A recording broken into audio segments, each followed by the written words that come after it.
All right, let's talk some Pistons, man. It's been a lot going on. We kind of be focusing on what's not been happening instead of focusing on what's happening, what's good happening. So we're gonna focus on the good and obviously, what seems to be the bad and the near misses with the Detroit Pistons. Thumbs up the video, share the video, subscribe to the channel. Please share it. I appreciate that. Shout out to Dolomite first in the building. Salute. Um, So apparently, one of the things I look at when I look at the Detroit Pistons and I look at this particular roster, the good is, the roster. And also what continues to be the good about the roster is it points to a trade. You know what I'm saying? It's pointing to they're going to make a trade. So, a lot of y'all want another deal, a major deal. And we're going to talk about the strikeouts and the variety of major deals that could be for the Pistons, but once you look at this roster, it screams that they're going to make another deal, whether the deal is, major or it's a minor deal, because the depth of the Detroit Pistons right now, it is bananas. Once you look at the depth of this team, it is literally bananas. And obviously this is not totally accurate because a lot of these things are not official, but we know who here is and who not. When you look at the guard position, they got Jenkins here, Cade here, Javonte Green, Duncan Robinson, Karis LeVert, Kevin Huerter, Chaz Lanier. And the thing about it is, really Huerter, Robinson, Green, Canal, and LeVert all can be considered small, just wings, small forwards, or shooting guards on that wing. They can guard 2, 1, 3, but really they looked at as wings and, 2s and 3s, right? Jenkins and Cade are looking at the primary ball handler. We know Sasser is gone. You go down, you look at here, Tobias is gone, but they end up bringing in John Collins. I'm not sure if it's official, but then you got John Collins, you got Asar Thompson, Ron Hollins, and in addition to that, like I said, Karis LeVert is really more kind of like that forward. Herter can kind of be that forward. Robinson, they got a big log jam at that wing position, and then the center position, you got Paul Reed, Jalen Duren, we presume to be back, and then I don't know much about Ugana Osanique, and then don't forget also you got the guard as well, Ibuka Okori. I'm gonna speak on him. So in general, you got a lot of guys that do the same thing. So obviously when you look here with Ron, Asar Thompson, Wu, Herter, Robinson, LeVert, you start to look here, you got a lot of guys to do the same thing. So we know Herter most likely is not going nowhere. Javonte Green ain't going nowhere because they just signed. They're not going nowhere. So when you start kind of looking at what could be the contracts of Robinson, LeVert, Ron Hollins are pretty much what they playing with there. So so they got a lot of depth here. And then also you got Isaiah Joe in there. I forgot him. You got Isaiah Joe. You got to throw in there. So obviously they got a lot of the guys that can do a lot of the same things or do similar things. And obviously it just screams log jam.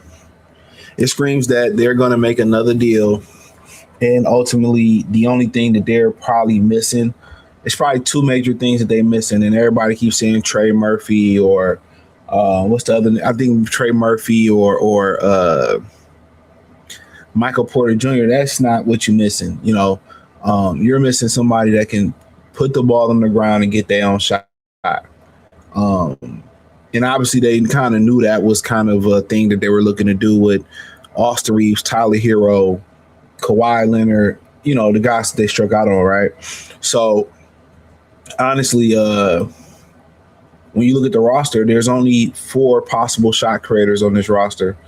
That is who can get their own shot: Jenkins, Cade, LeVert, which was a down year, and then you got Ibuka Okori. So those are the guys that you're legitimately, kind of talking about right now.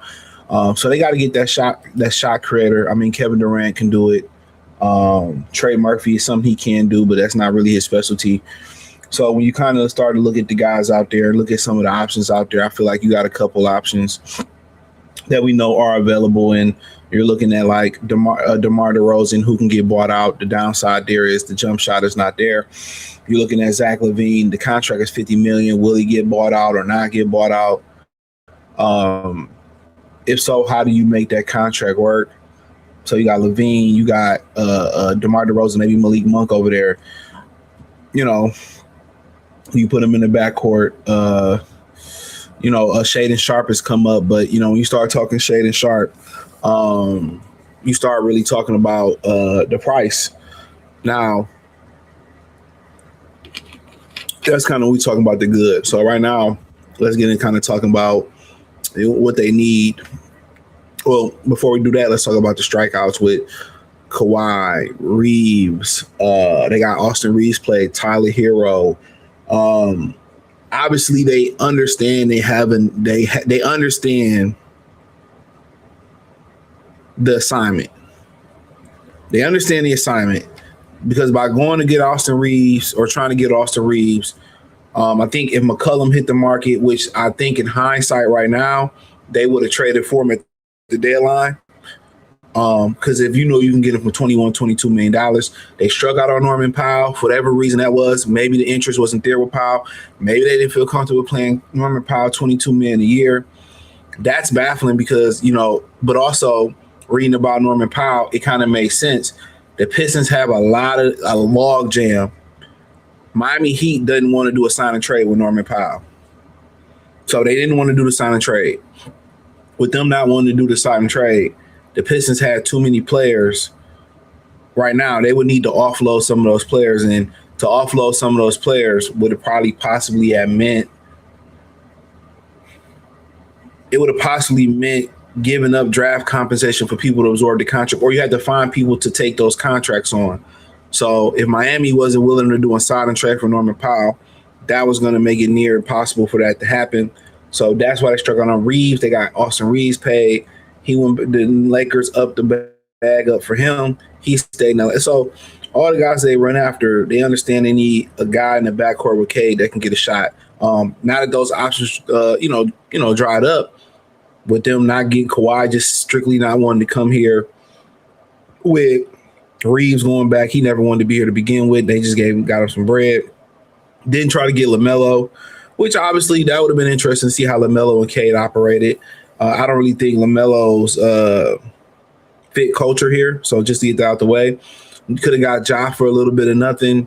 I think Ja fit the culture. Ja couldn't shoot, but if you add DeMar DeRozan, if that's your floor, or Benedict Mathurin, which we get there, if that's your floor, then you should have added John Morant. But then again, maybe you don't want to put that bad apple in your locker room. Understandably so. Then you talk about Tyler Hero, Milwaukee. He from Wisconsin, so it's gonna kind of hard to get him up out of Milwaukee. With Giannis leaving, they need people to buy tickets still in Milwaukee. I believe the arena fairly still new. I could be wrong about that. So Hero being a hometown kid, the price just jumped up. They're probably going to pay Hero. So all the guys you missed out on, Dallas refused to trade for Kyrie. Maybe that will or will not change. Houston said everybody was involved, everybody was for sale, not Amen Thompson.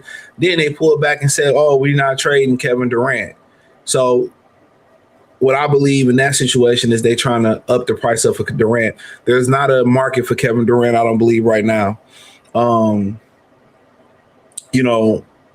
Minnesota try to manipulate some? I don't think they have enough to get Kevin Durant. There's not a market for Kevin Durant.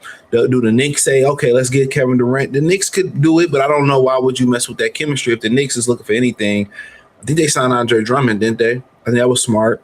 That should have been something the Spurs did, but yeah, in my opinion, it's at the point where the market is no market for Kevin Durant. The Lakers need him. The Clippers, they not close. Do OKC try to bring him back? And they would have enough to make it happen. If the Pistons had any competition, it'd be OKC, but there's really no market for Kevin Durant. Now, if you had to ask me, Kevin Durant, LaVine, Monk, Shaden Sharp, Drew Holiday, if you want to throw Trey Murphy in there, you hear people throwing out Cam Johnson in there, Michael Porter in there. The thing about it is who gonna play that 2 or 3 next to K, or you can move how it's really positioned. Who gonna be able to put the ball on the floor and get a shot? And then also when you kind of talk about the factor of it, Asar is a good ball handler, good distributor, but it's hard to do that when you don't finish at the bucket well. You don't have a floater, you don't have a mid range. So that him as a ball handler don't help you. So now when you kind of start to look down the list of kind of the guys that we believe are available, got any other guys I thought think available, just name them when we speak on them. You look down that list, you be like, okay, Shane Sharp is a guy, and Trey Murphy, they can grow with your core. Obviously, Trey Murphy, he can put the ball on the floor. I look at Trey Murphy more of a 3-4. It's the same position. People say he thin and all that. Man, the NBA ain't physical. You're going to see Apollo Brancho once a rainbow moon. You can match up accordingly. And then they switch everything, so it doesn't even really matter, in my opinion. I don't really see him putting the ball on the ground the way a Kyrie or KD still can do it. I don't really see him in that manner, but guess what? At the end of the day, he capable. So to have him as that, third or fourth ball, shot creator, it's not on a roster or second, third. I mean, it's not the worst thing, but it's not the best. You throw Cameron Johnson in there, he more catch and shoot. Great defense. You lose nothing defensively you gain defensively from Duncan Robinson. You gain defensively with Trey Murphy and Cameron Johnson. You gain, but they young, but they not really the best shot creators, but don't really matter at that point because they can do it enough. Well, Trey can do it enough. Then you go down and you say, well, DeMar DeRozan, high character, can play defense, playoff experience. Like I said, high character. You losing in Tobias in the locker room. You lost with Tim Hardaway. You lost with Malik. You gain it with DeMar DeRozan. Really good dude from everything you hear. Had a lot of ties in Canada, ain't too far from Canada, can put the ball on the floor, can get to the rim, can handle the ball, can distribute the ball. I think will fit right in. It's just, once again, the jump shooting is what kill you. He got a good mid-range jumper, shoot about 31% from the three. I think his career high was 35% a few years ago. That continues to be an issue there, but veteran guy, right? And I'm going to tie Obuka Corey into this. It's going to make sense. I'm going to tie him in and eventually. Then you go to guys like Zach LaVine and Malik Monk. Ain't really been part of winning, but really you just want them to come score the ball. Monk can handle the ball as a point guard, still more scorer. He can facilitate a little bit. Tough guy. I mean, he puts you in the mode of Mike James, Lindsey Hunter, Joe Dumars, one of those tough, mentally tough guys. Play with a lot of passion. Don't mind coming off the bench. You can start him. Tough guy. Can shoot it, can score it, can heat up like a microwave. And one of the interesting things I really thought about Norman Powell or, in hindsight, McCollum left, but getting Ibuka, Corey. Once you kind of get guys like McCollum or Norman Powell or Malik Monk next to Cade, the transition from Ibuka, Corey would be a lot easier. You kind of see what I'm saying? Because all those guys play alike. They kind of combo guards, but they can get bucket.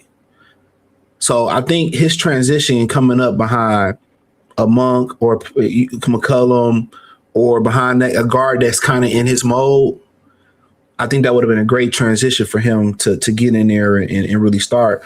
You go to LaVine. I mean, every time he come to Little Caesars Arena, he put foot in ass. He don't put belt in ass. He put his whole motherfucking Nike in our ass. And he's an immaculate scorer. But the thing about it is, defensively, he lacking, but so was Duncan Robinson.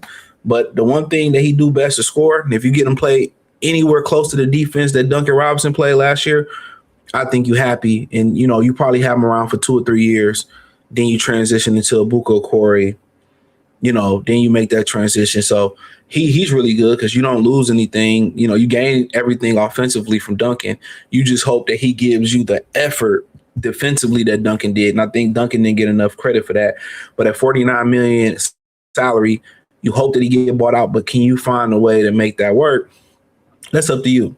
You go to Kevin Durant. He's a guy you just basically put on the wing.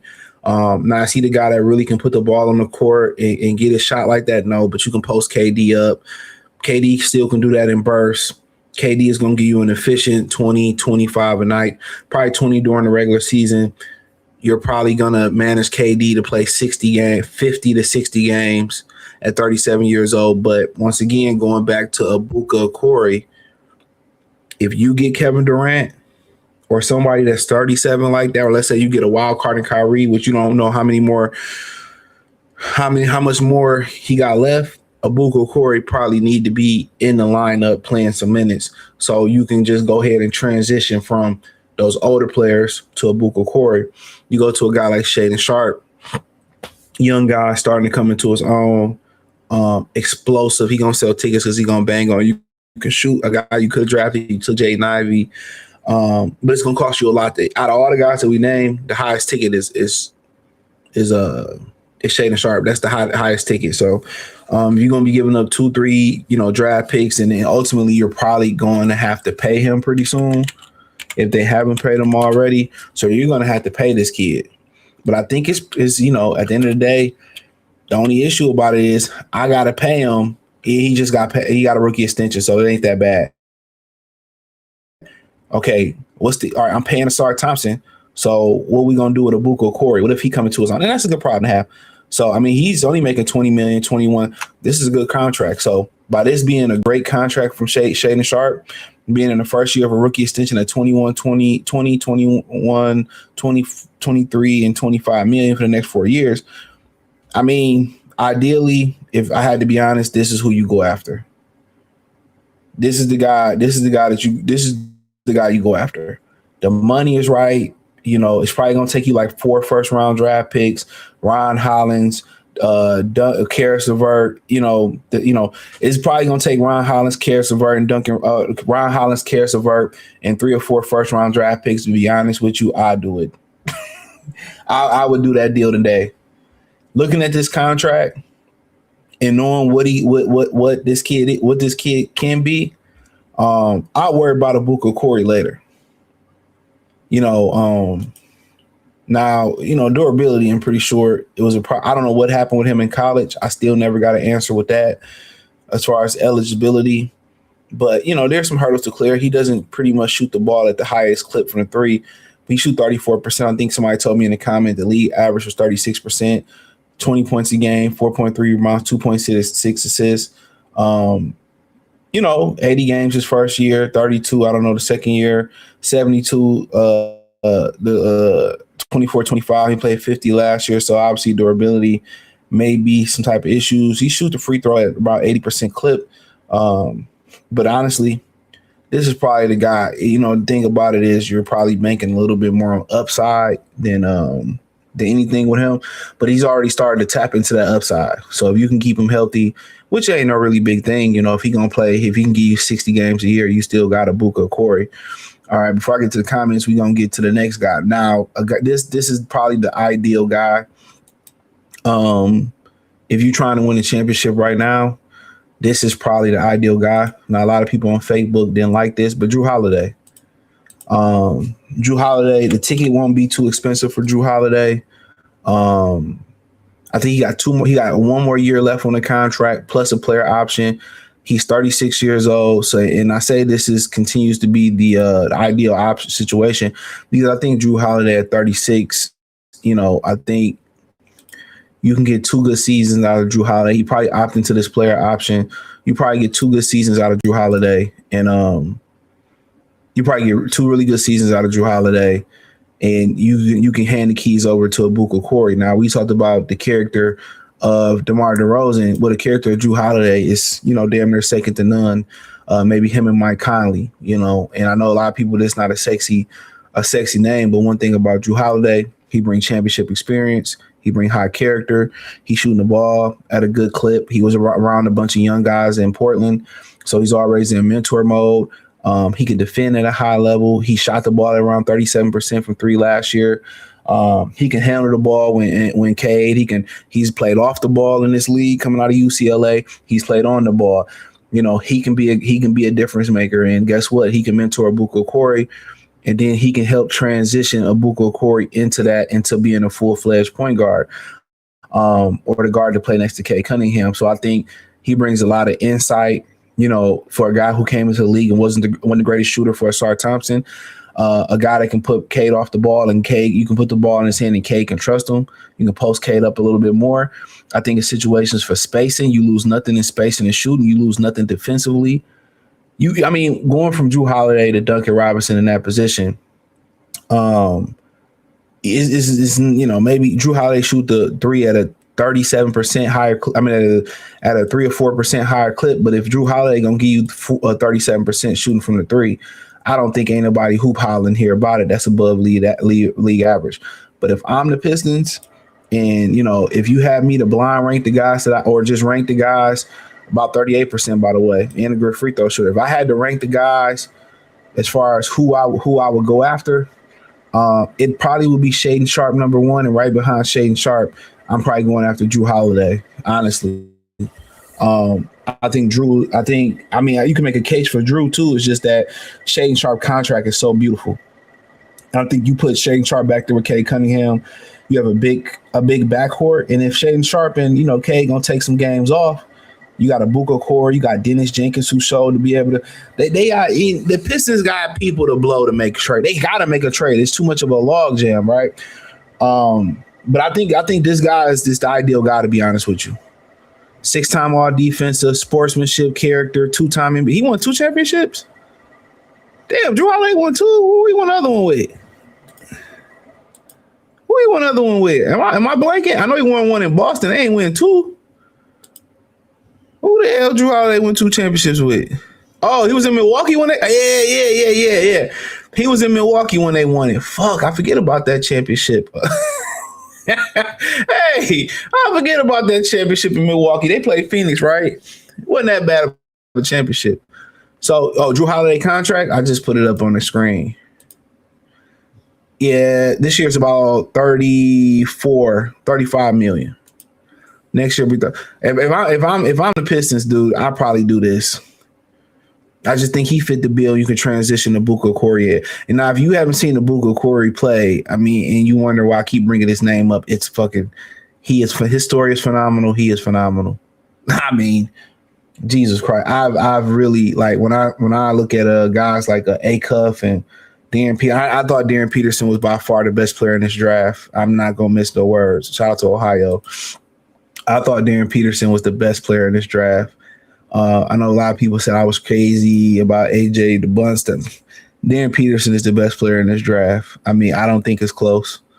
The things that he can do with that ball is him, but man, there are some guys in this draft. Acuff had a great game. AJ DeBunston is great. But when you guys, I don't know how Buka's gonna do in summer league, but when you see this guy play, you will understand why they drafted him. The ball is on a string. I remember Loose Ends had that song called Hanging on a String. This dude he reminds me, the only guard I know I can remember who did what he did in the paint at the NBA level I could think of. The last one was Tony Parker. I think at one point Tony Parker led the league in paint points. Buka Corey is something else. He reminds you guys like Deion Waiter, Tyreek Evans, the OJ Mayo, kind of the high school years we played. He reminds Derrick Rose. He's in that build of Vinnie Johnson, Manu Ginobili type of guy. He is truly something special to watch with the ball. And I just think you can't bury that on the bench. You got to find a way to play him. So it's going to be interesting. But if you haven't seen a Buka Corey, first of all, we look another Marcus Sasser. What? That guy just turned 19 after the college season in April. The things that he can do with the ball, I haven't seen too often. You like Kyrie, you like a Buka Corey. He is the best finisher at the rim that I've seen since Kyrie Irving. The ball is on the string to handle it, and he ain't been hooping that long. He went from a 0 prospect to 119th to being 3rd or 4th or 5th in college football, and scoring is phenomenal. Xavier's powerful. Shout out. What up, bro? Salute. Ample scramble TV variety, scramble variety. Hachimura, At this point, I mean, if you get Hachimura, you still gotta. I feel like you still gotta make a deal. You know, you at that point you would be going with Collins and Hachimura at your wings and moving the start to the. I mean, at the day, I wouldn't be opposed to that, but nah. I'm not a Hachimura. I don't dislike him, but I'm not as high as other people. But I don't watch the Lakers. The team is good the way. The problem with it is, like, I don't know how early you came in. They got to make a deal. They got too many overlapping guys. They got too many guys that overlap.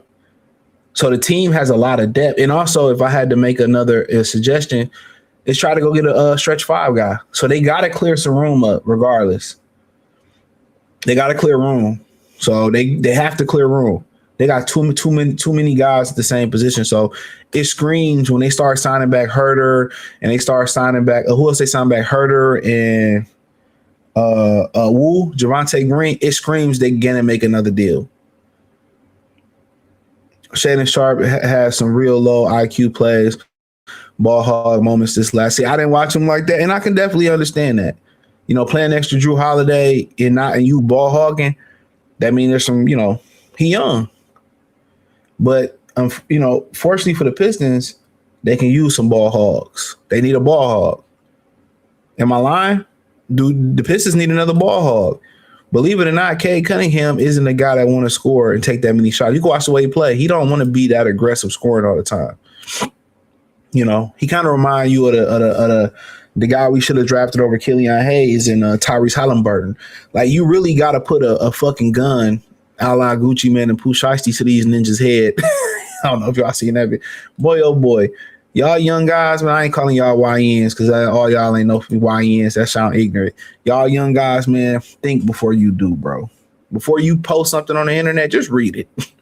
Before you think about recording something on the internet, just read it, bro. Don't be a statistic, dog. That was just some low IQ ignorant stuff. Joe Dumars, Troy Weaver, blocking Murphy, Trey. Well, you got there before I did, but okay, we're gonna let the chat control the channel for a minute, control the subject. So, all right. So before I came on, and me and this dog just split a breakfast. He won't eat his dog food, but he eat my food. But he go back to the vet tomorrow, so hopefully we can start this treatment. And they can just eat my pockets away once again. But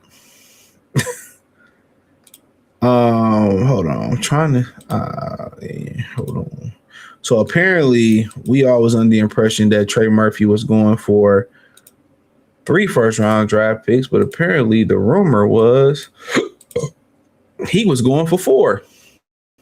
So the Pelicans have lowered their asking off price for Trey Murphy from 4 first-round draft picks to only 3. Now, it was said it was 3. Now, if you don't know, he requested a trade out of New Orleans. I didn't know that until a couple weeks ago. So he requested a trade out of New Orleans. And now they were asking for 4 first-round draft picks. Now they asked for 3. I mean, Jaylen Brown didn't go for 3. Why would he go for 3 or 4? So in your words, they are gatekeeping him, but also there's a part of them that he requested a trade that they don't want to let him go. Now, will he be the ideal guy to put in that line? No. At this point, when you got John Collins, no, he's not. But at this point, I ain't mad at it. I think he can do some more things than you can see. But if I had to say, what you would have to give up to get him, even that aside, Levine, Monk are all better fits than him at next to Cade Cunningham. That's just what it is. Somebody that can put the ball up and get a bucket. He said going to throw a couple ideas. Lanier Jenkins to Sacramento for Neat Clifford. Don't know Killian. You joking. I'm not gonna read the rest of that. They're not blocking the championship. They just don't care to trade with Detroit. Well, people keep saying Trey Weaver, right? It's Troy fault. But y'all got to remember, Joe Dumars is not on speaking terms with Tom Gores. People tend to forget that. Joe Dumars don't come back when the old Piston teams. Him and Tom Gores has been beefing since, I believe, Tom Gores fired Joe Dumars, which he deserved to get fired at that way before that. So it's obvious at this point, yeah, they holding a grudge. I'm not mad about it because they got other better options, in my opinion, for cheaper. We need KD to alleviate pressure from Cade. The issue with that is you might get one more good year out of KD. So you would have to prep a Corey Congo, a Buka Corey, excuse me, or go find somebody else in the next year or two. I know we living in the moment, but you know, I think Drew Holiday would have 1 or 2 more years, more a little bit longer than KD. But I'm not mad at KD. But the Rockets are now saying, after reportedly saying everybody was available but Amen Thompson, now all of a sudden they don't want to trade KD. So, that means they just trying to run that price up. Shout out to Sean Don. LeVert Jenkins to Denver I don't know. You just Shannon Sharp is but if he a ball hog, I don't know if they're going to go for that character flaw, but they need a ball hog, though, to be honest. Joe Dumars from Weaver have internal beef with the Pistons ownership, not the city as the fan base. Yeah, Troy Weaver honestly didn't get to pick his own head coach. I think he did a good job other than his obsession, like y'all, with a classic power forward. It just ain't going to work today. And the reason we're having 2 power forwards in there the way he tried to do the Stu in the Durant thing and the Wiseman and the Bagley. It doesn't work because these guys are not good enough post players. They don't dominate. If I'm going to go in there and play a big lineup, you know what? I'm going to need 12 to 15 rebounds apiece from my power forward and center. And I'm going to need them to dominate what they back against the bucket. They don't have to post. But if you're not going to rebound at a high clip, you're not going to make people pay with your post game, and you're going to let little guys push you out to the 3-point line. It's no point of me having 2 big fellas out there. The post game is a lost art. I don't know who Strawworth is, but yeah, Drew Holiday is a realistic guy. I mean, he is realistic, obtainable. At this point, it's the perfect fit. I mean, you talk about, let's just say hypothetically you got CJ McCollum, something is lacking defensively. With Drew Holiday, ain't nothing lacking. The point, from being an off the guard ball coming from UCLA, he's learned to be a good point guard, team player. He can score, he can shoot. I mean, he's a good guy. He would help, Kay Cunningham become this full master point guard. He helped Abuka Corey, transition into, being a professional. I mean, and then people talk about, we lost to Tobias Harris. People don't talk enough about the enrichment that he brought to the locker room with Isaiah Stewart. You haven't got that locker room guy back in these deals. I'm not sure what type of guy Isaiah Joe is. So also Drew Holiday kind of filled the void where Unc Tobias left at. I think I said it was 34. Yeah, 35 going to this season. And then next year he has a player option at 37.2. I pay it. Who you giving up? Well, most likely if you look at this roster, which is a little bit off, you're not giving up Green and Herter because you just brought them out. Most likely you're going to give up Karis LeVert, Ron Hollins, Duncan Robinson. Those are the 3 most guys that you're most likely to give up. That's who they looking to give up. That's who you're looking to give up. If you're giving somebody up, that's who you're giving up. Jenkins could be a Hail Mary, but I think he's pretty much untouchable with that contract. Drew Holiday and John Collins, that's tough. It is. I mean, John Collins is, if he plays some defense, he'd be all right. From old school Pistons fans, fans have to relax when come to get some of these free agent family. I mean, it ain't about coming to relax. It's just that when you look at what they reported out there, if they didn't report anything, won't nobody have any expectations. But also, you look at this roster; they got a log jam. They got a lot of guys that play the same position. It's obviously a move is coming. They're not going to go into the season with this roster. I don't believe. That's just my opinion. Oh, shout out to the business. Y'all heard what Bryce Underwood say? He better sit his ass down. Sorry to be confident, but go and sit down, big fella. He looked amazing yesterday. Oh, yeah, you talking about Darren Pearson? Yeah, Darren Pearson. He's the best player in the draft. I told y'all that. Oh, great. Here comes the Rodney Spammer. He's from Flint. He said DP is so good, I think he'll become one of my – shit. That motherfucker, when I seen him hoop, I said, man, can't who this dude? Ohio turned out some great players, bro. Football and basketball.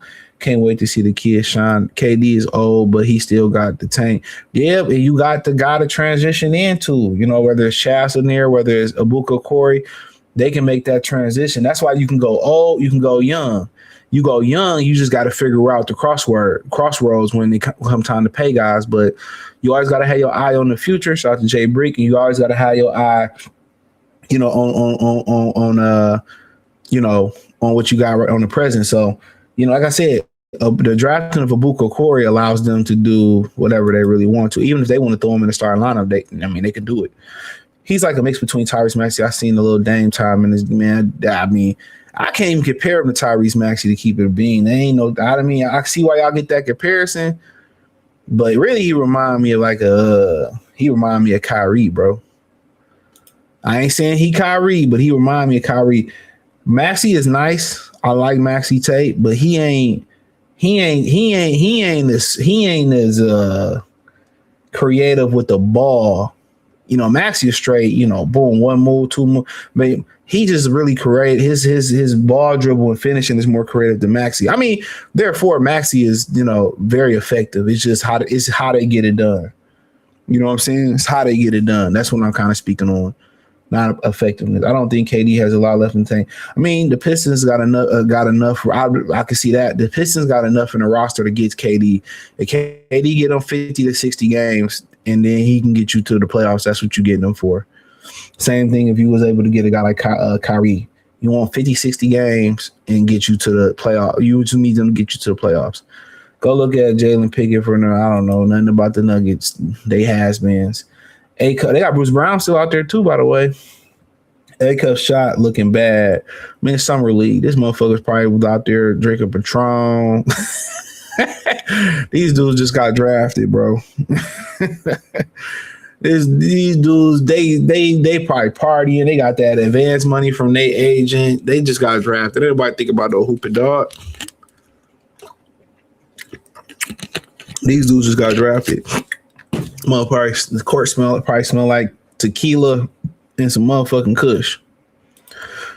Chris Collins Sr., I'm an old school Piston. Okay, yeah. Ryu is pretty much just a 3-point shooter, terrible defender. Like, I don't know much about him. I think K would take more shots if he had another ball handler. I think he would take less shots if he had if he had another scorer, I think he don't mind taking less shots. I don't think he want to take the shots that he's taking right now. I really don't think that's his game. Like I said, you remind me of Tyrese. Tyrese don't want to take that many shots. But if Tyrese got to go get 40, he get you 40. Osama bin Durant holding stuff. No, I don't think so. I think before they eat the rest of that cap space up, they want to get a deal done before during. So I think because then they're going to get Asar Thompson done too, allegedly or reportedly. So, yeah, I don't think it's really a rush. But, you got to also wonder about how do you think Durant is going to, most of these younger people, bro, they don't know how to separate their emotions. They don't know how to just come do your job. You know what I'm saying? So how is he gonna be in the locker room if he come back at $35 million a year when he could have got 50? How is he gonna be? Do they say, you know what, let's just do a 3-year deal, 2-year deal, see how it go, and come back to the table, come to a compromise? He felt disrespected, but he was restricted. If he wasn't restricted, they would have been in trouble. Carr looked really good yesterday. Kind of wish he got the kid. He said, I didn't know he requested a trade. Cade needs a contract and make him force his way out. Who requested a trade? The Pelicans will be 20 games behind. I don't know. Basically what you're saying is you can get them at the trade deadline. The Pelicans are the definition of insanity at this point. Every year they try to threaten Zion with a non-guaranteed contract, and I don't know what to think about the Pelicans. They was asking for 3 first-round picks or something. There was rumor for Herb Jones. I don't know what to think. A bunch of talent. DeJounte Murray. He wouldn't be a bad pickup for the Pistons neither. But if you Jordan Poole, just lost his way, got punched to another team. He got his money and fell off. I like Jeremiah Fears a lot. They got a bunch of talent. They got Hunter Dickerson over there. Jesus. They got a bunch of talent, but I think Kevon Looney, he in New York or something.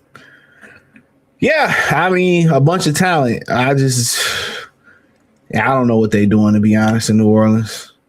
A lot of good individual players: Herb Jones, DeJounte Murray, Jeremiah Fears, huge Dairy Queen fans. I mean, I don't know.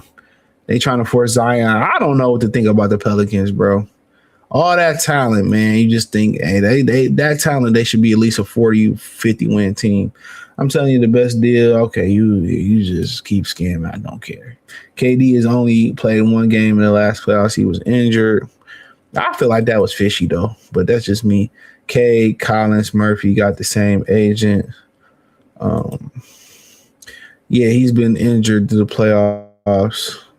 I watched KD a lot last season. He definitely took a step back and hardly even passed out a double team. Well, yeah. I wasn't no big difference between him and Jalen Green. Bro, I've been watching Killian, man. Get out of here, man. Boy, get this dude up out of here. Joe not drafted Carmelo. Any GM would have get fired. Hey, that's true. Or at least Bosh. You know, but yeah. I think MPJ is a perfect fit. Perfect? I'll disagree. Perfect based on what? You can get no defense from him. You know, I mean, you a lot of size. You championship caliber. You a good shooter, but is he really somebody that can just get it off the dribble and just maybe so? You know, I don't think perfect fit. So, because it's lacking defensively. And then you got two defensive liabilities out there between MPJ and Collins. So you think that's not going to turn the tide defensively for the Pistons? That's why I say it's important, like a Trey Murphy or what's the other name? Trey Murphy or Drew Holiday, because you don't lose, you gain defensively. You know, from Collins to Tobias, I think Tobias was a good defender. Y'all could talk shit about him all you want to.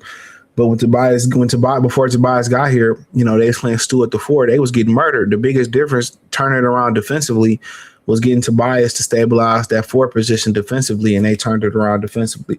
Y'all not looking at it as a team structure, you know what I'm saying?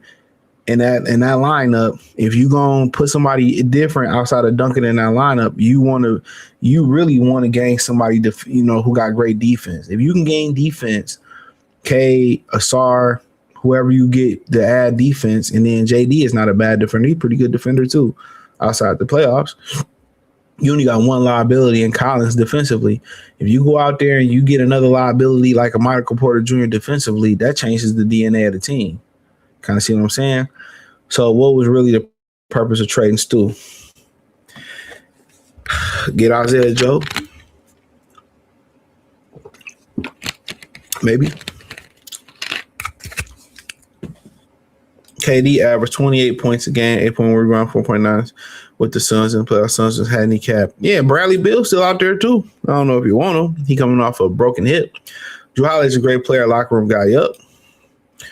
He is. Drew can't shoot. What are we talking about, man? Did we just go through this, dog? Are you not watching the stream? Drew shoot the ball at a 38% clip from 3. Drew can shoot. This ain't Drew from 10 years ago, Ninja. Drew can shoot these days. Look.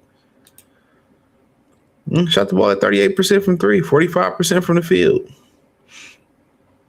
Drew can shoot. You can do it. Hold on. They're still loading. Drew can shoot. Drew can shoot it. Shot at 38% last year.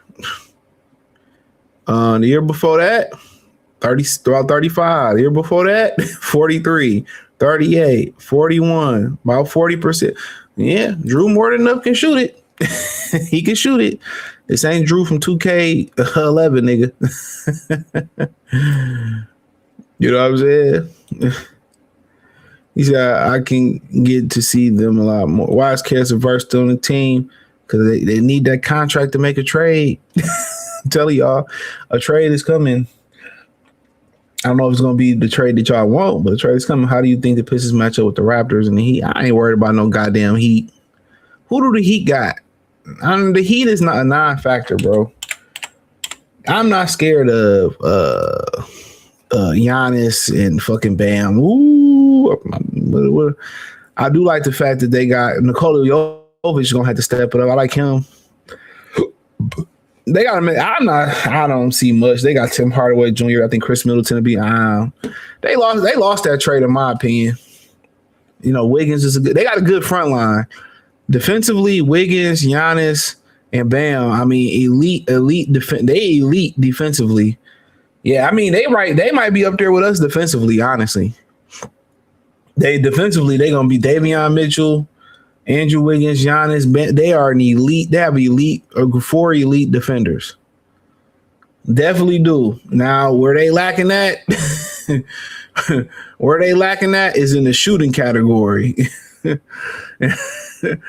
You know, Davion Mitchell shot the ball better last couple of years from 3 though, but they lacking in the shooting category. You know, Wiggins ain't a great shooter. Bam ain't a great shooter. Giannis ain't a great shooter. But Wiggins shot it at 40%. No, he shot it at 42%. So Wiggins been being the better shooter. So, yeah, if Wiggins can shoot the ball well and Davion Mitchell can shoot the ball well, then they get some good shots from Jovic, can contribute. He's a great shooter. Simone Vaccini, he's a good shooter. I mean, Bobby Portis is still on. They one of the top teams in the East on paper for sure. Yeah, honestly, I kind of underestimated these guys. Yeah, Miami gonna be over the Raptors. I ain't worried about the Raptors at all. Kawhi gonna get up there and get injured again. The Raptors be 82-0, get to play. Oh, Kawhi, I hurt my leg. I can't stand, so I'm not really worried about them. But I like Scotty Barnes a lot. The thing about them is where they really lacking at is Jakob Porter. He is fucking terrible. I was watching that game 7 versus Cleveland. That motherfucker is ass. Excuse my language. Yeah, they gotta get a more athletic 5. They gotta get somebody more athletic. They too slow at the 5. But Scotty Barnes, Kawhi, elite. Emmanuel Quickly is a good defense. They're really good defensively, but Jakob Porter is just slow as fuck, bro. Like, I was watching him play, bro, like, terrible. But Kawhi and Scotty is really good. Scotty got to shoot the ball better. RJ Barrett is the 3rd or 4th best player. That's pretty. I think he'd be a lot better. I mean, the Raptors got a good team. But if you predicating their success being on Kawhi Leonard, I'm going to pray for them. Trey Murphy defense is bad for our 4 position. I feel the power 4 in the East. No, they not. Stop saying lies about the power. Who are you worried about out East at the power 4 position, bro? Who are you worried out East at the power 4 position? Y'all niggas be making up scenarios in y'all fucking heads, bro. Who are you worried about out East? I'll give you a goddamn map. Well, it's an old map. This ain't even the map I'm looking for. Who are you? Let's just go to standings. Who are you worried? Y'all be making up scenarios in y'all head. I swear to God, y'all do. Y'all make shit up in y'all head. Like, who at power 4, who are you worried about? Who? I don't even know. Jason Tatum, is he a power forward out there? OG Anunoby, Evan Mobley. We already been dealing with Evan Mobley regardless. Evan Mobley is ass. The Raptors, who they got? Scotty Barnes or Kawhi? Not worried about it. The Hawks. Who the fuck the Hawks got? Yeah, I don't even know who they got. I don't even know who they got, so I ain't even worried about it. Paolo's the only one. Charlotte ain't got nobody. 76ers ain't really got nobody. The Heat, they got Giannis, but we've been dealing with Giannis the last 20 years. And everybody else believed that. The Pacers got Pascal Siakam. He really a small forward. The only guy you really worried about is Giannis and Paolo. And Paolo, they switch everything, so it don't even matter. If Giannis and Paolo consistently had a great jump shot, I would be a little bit scared, but I'm not concerned about it. This whole imaginary thing where you gotta there ain't nobody playing that type of basketball no more, dog. Giannis is just, dribbling from the perimeter. He ain't posting up and doing the Sheed Wallace. And Paolo, he can do it, but he don't do it. He want to be at the 3-point line taking jump shots. That power forward position that you all imagining, it doesn't exist no more. Even Anthony Davis, as talented as he is, he's standing at the 3-point line. You know, is the yeah, okay, I'm tired of reading. No, my bad. I thought you was the ample guy. He says definitely worth a 1 year, 2 year rental for the efficiency. I mean, yeah, I'm not gonna disagree with you. It ain't no more power forward position, fam. Stop saying that the 3 is the 4. There ain't no difference, my nigga. The 3 is the 4. There's no difference when you switching everything regardless. What's the difference?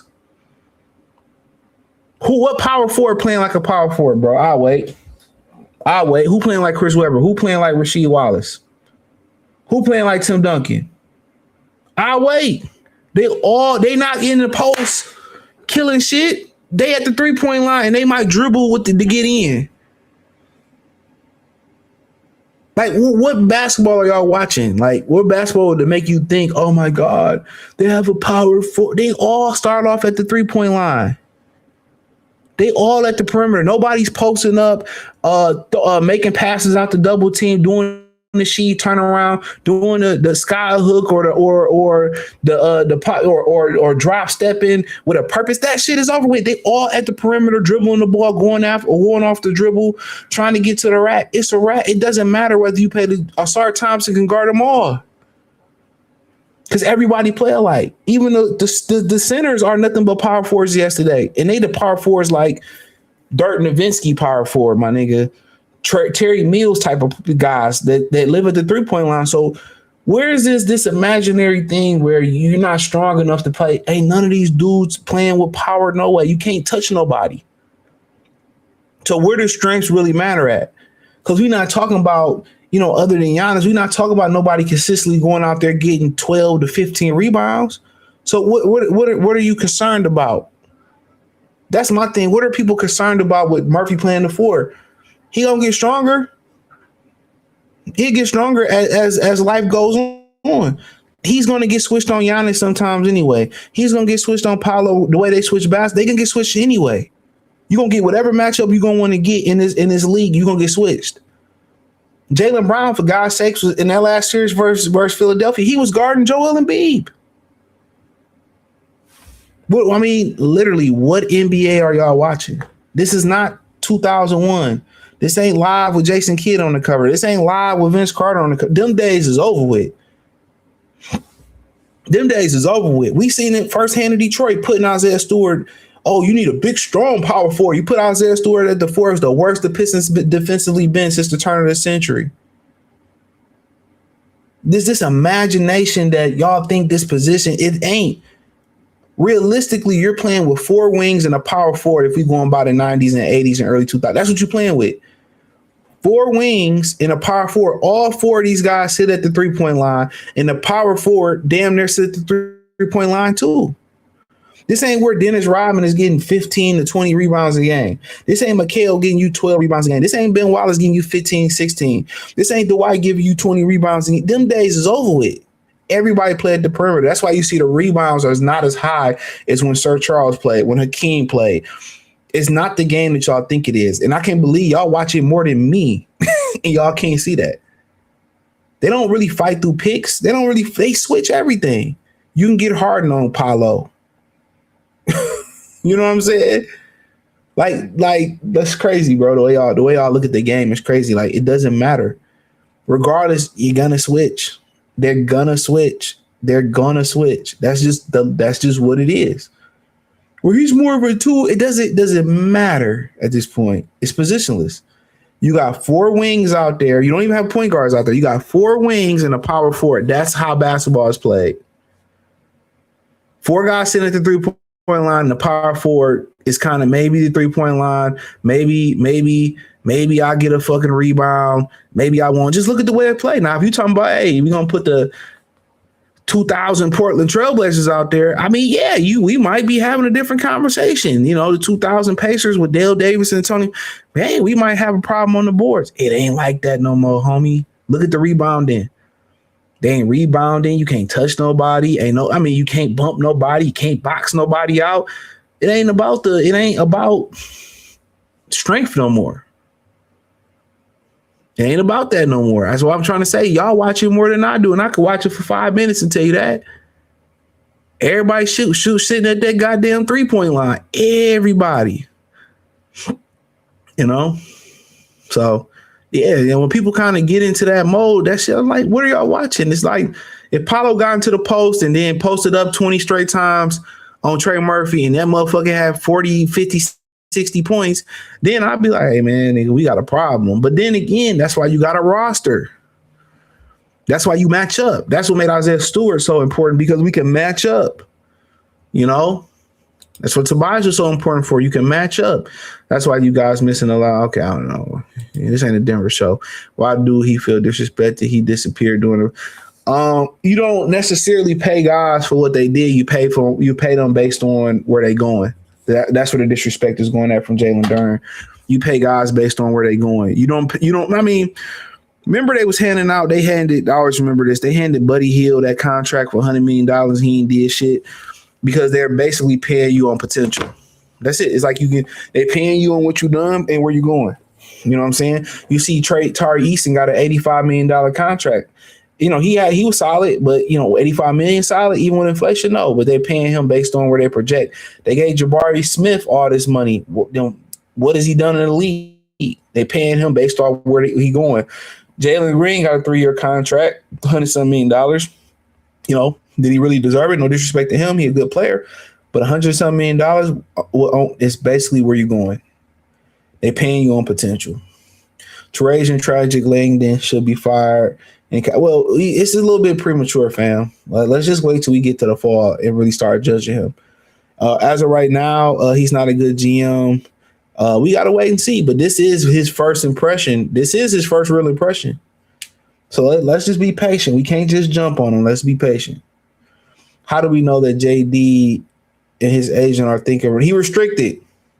He needs to sign his contract. Well, you don't want him to sign a contract right now before you eat that cap. You want to make a move before you make a cap decision. So it ain't no real rush. If you want to wait to sign his contract and something happened to him physically and he don't get the contract, guess who's the idiot? Guess who's the idiot? So, you know, I'm not worried about it. Now, if we going into Lions training camp and that's still an issue, then we can talk about it. If all the moves they make, it ain't even just about being inferior. They're a better team. On paper, they are. The depth is crazy, but guess what? When you get to playoff time, do the depth really matter? You cutting a rotation to 6 to 8 people. Well, 8 people. So I kind of agree with you on that, but I just went over the roster. They got too many guys that overlap at the same position, so you're gonna see a trade. Whether it's a trade that you want or I want or one we ain't thinking about, they will make a trade. Now, Spam, you bro, I've been rocking with you for a while. I'm calling it with realistic. I don't know nothing about the Denver Nuggets, fam. I promise you, I don't know nothing but Jokic Gordon, the white boy over there. I like him a lot from Kansas and Murray. My bad, you're right. I keep telling y'all, keep saying that shit in the comment section. I'm just like, bro, do y'all watch basketball? Ain't no Chris Webber, bro. Ain't no, Dennis Rodmans no more. Don't nobody take pride in that shit no more, dude. It's just 5 motherfuckers out there shooting threes. That's just what it is, dog. It's 5 finesse players. Ain't no more power play. He said Durant is not no team player. He needs not worth $50 million. Let me tell you this, dog. Let me tell you this.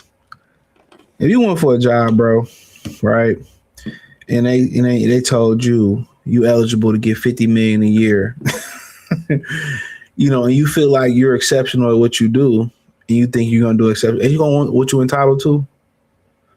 See, y'all look at it as, oh, he didn't play good, but maybe he look at it as, I got you next time. If I can get $50 million, ain't you gonna try everything to get 50 or you get 35?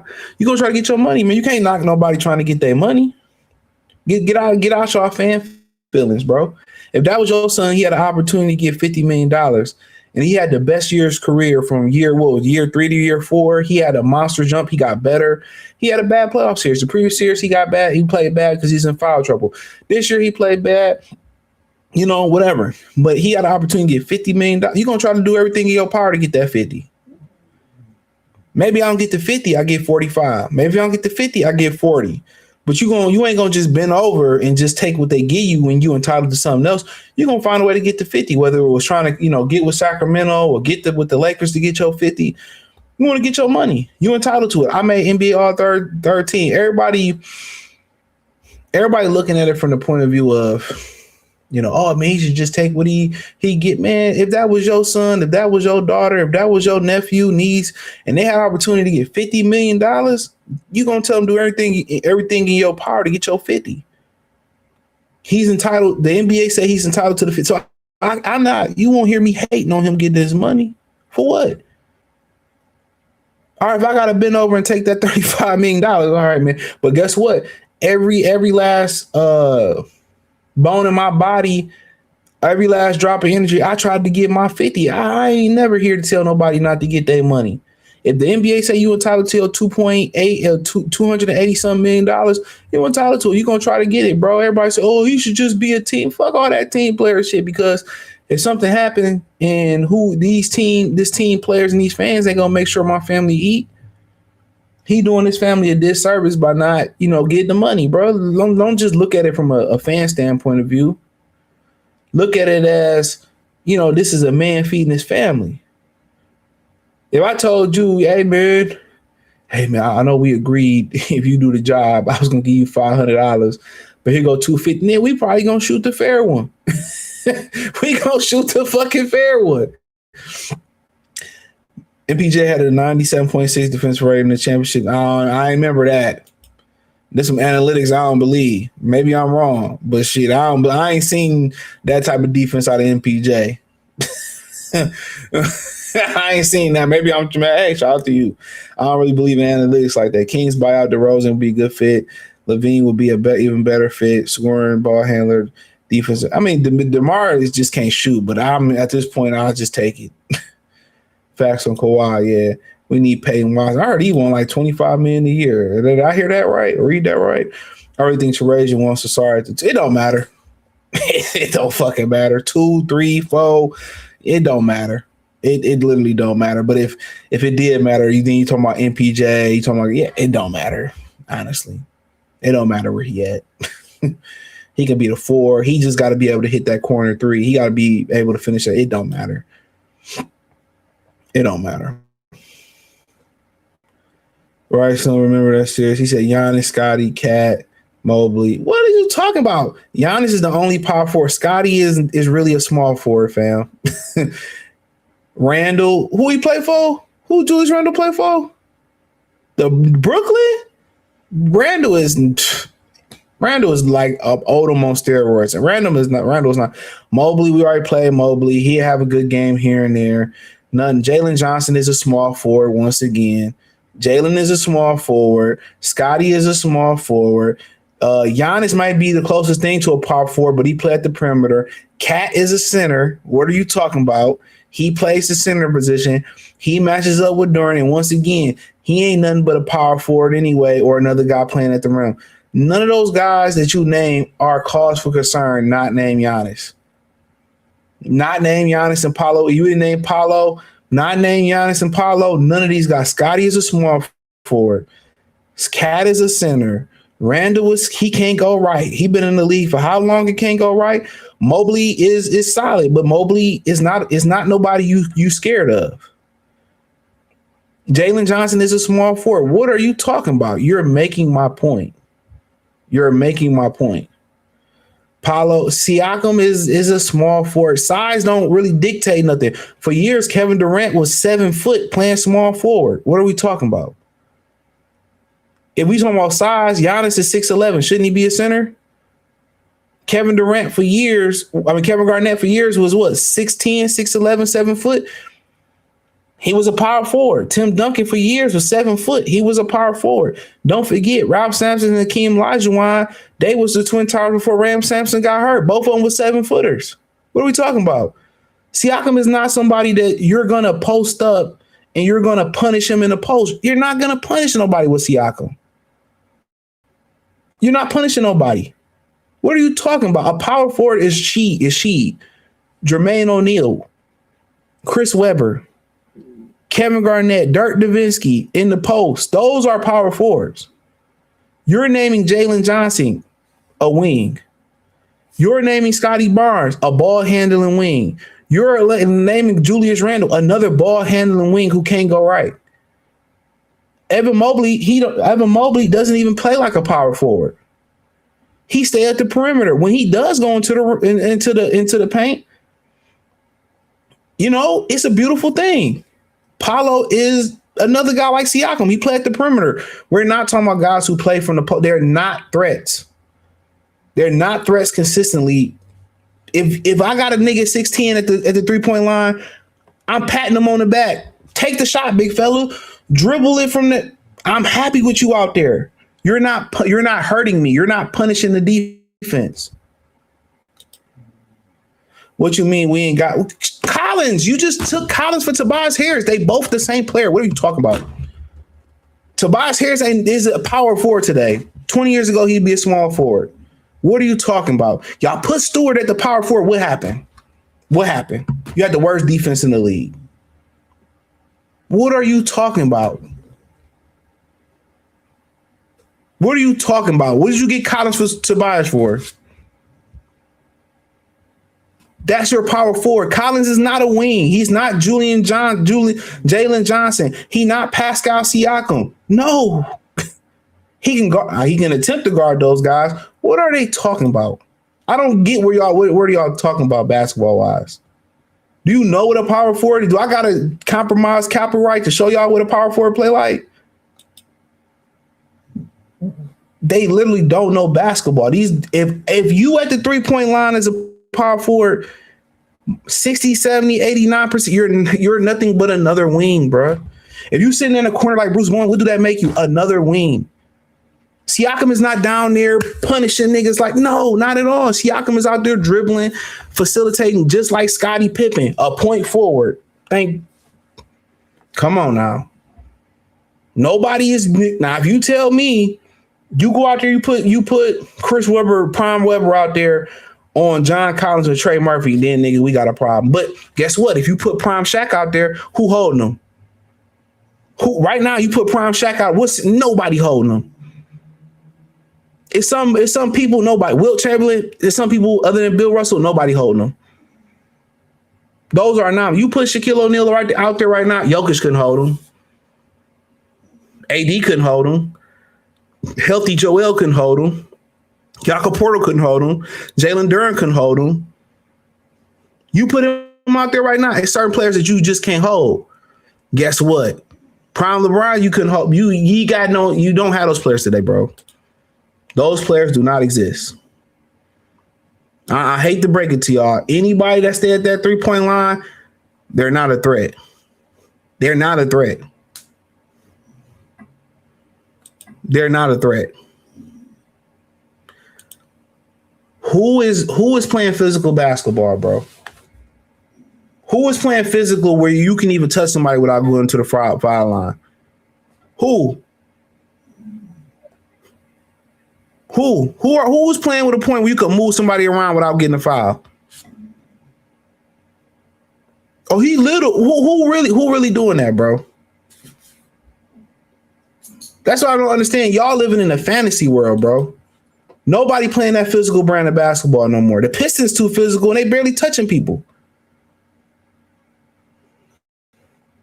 Siakam post game no, it's not, bro. Do you know what elite post game look like, bro? His post game is not elite. Siakam is not somebody that I'm thinking about doubling. Siakam is somebody I'm not thinking about doubling, bro. Elite is Kevin McHale out the post. Elite is Akeem Olajuwon out the post. Elite is Tim Duncan out. You putting him in that category? He ain't even Jermaine O'Neal, and that's no disrespect to Jermaine O'Neal. You talking about elite? Elite. Evan Mobley. You mean the Mobley that sit at the 3-point line? Cat is a center. I'm not arguing with that guy no more. He about 5 seconds from getting blocked. Siakam still got a post game until this day. That's really, he ain't no real post player, bro. If that's what y'all call a post player, good luck. Murphy defense is terrible. Cause I mean, you tell me that. What's his defensive rating? Oh, his analytical rating. You told me Michael Porter was a great defender. Never seen it. Never seen Porter stop paint from dripping down a sheet of paper. Never seen it. He said not even averaging 10. Who really averaging 10 rebounds at a power forward position? Maybe Paolo, 8, 9. Collins, 8, 9. Did you see what Barkley was doing at the rebound position? Let me show you what Barkley was doing. And let's go to 2025. I gotta get out of here. I just want to show you something. Because you must have been, your mama must smoke some crack when she had your ass. Hold on. Your mama smoked some crack. Hold on, I'm trying to get this rebound list.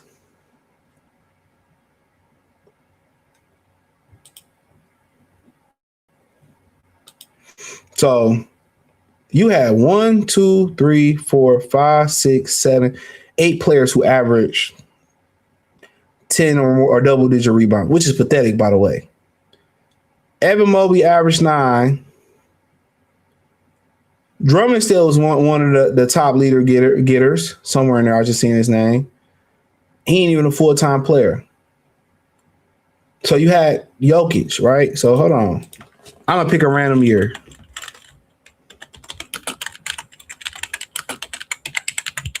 And I ain't even researched this shit. I wish I can get a longer list.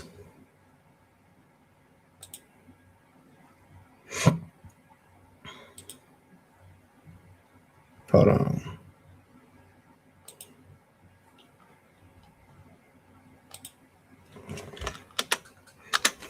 Let me see. See if we get a longer list.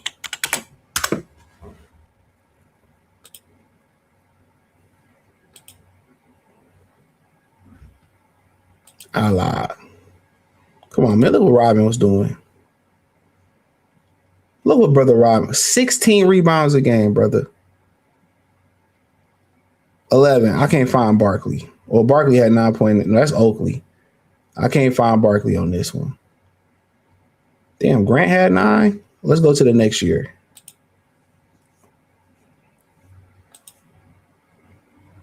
Rodman again. Duncan, Robinson. Matter of fact, let's go backwards.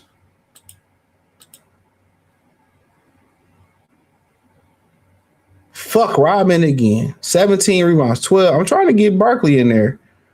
I don't know where our brother Barkley at. Chris Dudley. Where Barkley at in this shit? I done overrated Barkley. I apologize. Man, I don't know. Man, hold on. Let me look up Charles Barkley. Charles used to get rebounds. Give me 1 minute. Spelled the nigga name all wrong. Yeah, that's crazy. Barkley added 10 rebounds a game. What we doing, Barkley, bro? Hold on.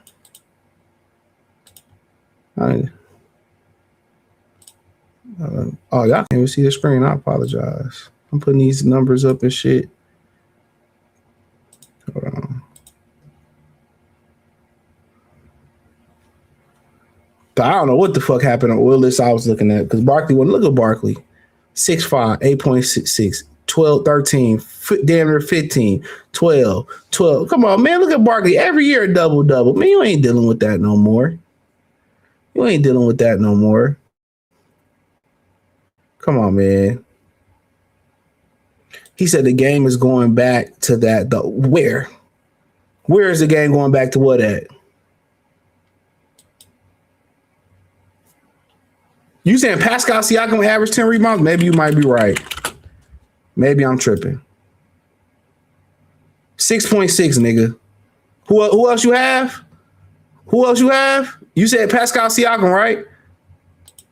He power forward. They got him as a power 6'8". He ain't even 6'9". He ain't no real power forward. He averaged 6.6 rebounds, bro. Who else you got?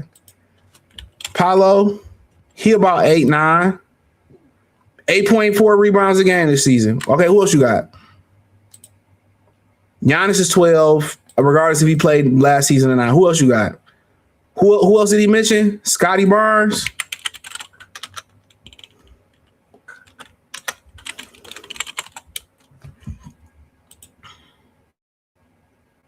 .5 rebounds. Come on. I know I'm not tripping, bro. And I ain't even looked at these stats. Or who else he got? And Rodman was not a small forward. Rodman started off as a forward as a Piston. Rodman stopped the league as a power forward center. So who else he got? Who else did he say? Who else did he say? You said Miles Turner? He a center. Hold on. I love you pick Miles Turner because I seen his stats the other day. And my boy's son went to high school with him. He knew him. 5.3 rebounds. Come on, man. Come on. Who else you got, bro? You sitting there, Evergreen sitting there, dick sucking slim in the comment section. Who else you have? Who else did he say? Who else did he say? Before I get off here. Jokic is a center. We talking about power forwards. Who else we talking about? Keegan Murray?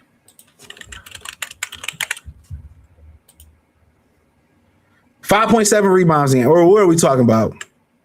Who else he got? Who else he got? He said Julius Randle. He definitely get 10. Julius Randle definitely get 10 rebounds a game. I'll give you that. I know that for a fact. What? 6.7? Come on, fam. Come on, fam. Come on, fam. I know you. I know I didn't see that comment. I know I didn't see what I just seen. You better hope I don't find that comment because I'm about to go hard on you. If I can find that comment, I'm gonna go hard on you. You lucky I can't find it. Mitchell was a backup, dumb fuck. You dumb motherfucker. Mitchell is a backup. Mitchell don't start for the New York Knicks, dumb motherfucker. Mitchell doesn't start for the New York Knicks. What are you talking about? The Knicks don't start Mitchell Robinson. Mitchell Robinson, he might only play 20 minutes a game. What are you talking about, you stupid motherfucker? What are you watching? What are you watching? He don't start. He started 16 games out of 60 games this year, you dumb motherfucker. Now I'm about to get belligerent. Go sit your stupid ass the fuck down. Go sit down. Go sit down. Go sit your bitch ass down because you just got ethered on this fucking stream. Sabonis is a center. Now back in the day, he averaged 11 rebounds this season. Back in the day, he would be considered a power forward. I will give you that. He's a center today.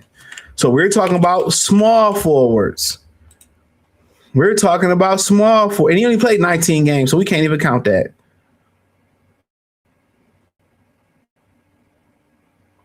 Rodman was a small. Pippen was the pop. No, he was. What are you? Let me get out of here, man. You. Oh my God, bro. I see why I don't do streams. Y'all don't know nothing about basketball. Some of y'all, man. We had to ether Slim. Slim, man, we packed you up, man. Packed you up. But let me get up out of here, man. He said, and I proved my point once again, bro. This is why I don't do live streams because people hijack the show with dumb. He said Pippen was a power forward. Man, go sit your stupid ass down.